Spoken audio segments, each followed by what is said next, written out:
যে কোনো গাছই আমার খুব পছন্দের, আর ফুল গাছ হলে তো বলাই যাবে না, এত আনন্দ লাগে। এটা সেই গোলাপ চারাটা বড় হয়ে যাচ্ছে আস্তে আস্তে, অনেক পাতা বেরিয়েছে, ডালও বেরিয়েছে। আর ওর সঙ্গেই ছিল একটা ধনেপাতা, কীভাবে মাটির মধ্যে বীজ ছিল তা থেকেই ধনেপাতাটা হয়ে গিয়েছিল। আজকে বেশ বড় সড়ো দেখলাম, তো আমি আজকে ভাবলাম যে পাবদা মাছ করবো, আর ধনেপাতাটাও বেশ বড় হয়ে যাচ্ছে, আমি ওই পাবদার ঝালেতে ধনেপাতাটা দিয়ে দেবো। তো একটুখানি দিতেই দেখলাম এত সুন্দর টেস্ট হয়েছে আর এত সুন্দর গন্ধ বেরিয়েছে। তো বাকি পাতাটা আমি রেখে দিলাম, আর বাকি পাতাটা দিলাম আরেকটা তরকারি করেছিলাম তাতে দিলাম।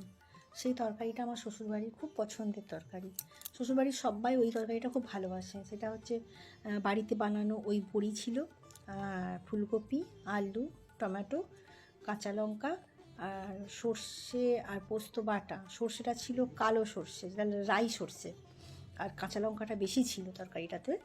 কাঁচা লঙ্কার ঝালটা একটু বেশি থাকবে, ওই মানে তরকারিটা এত সুন্দর খেতে হয়।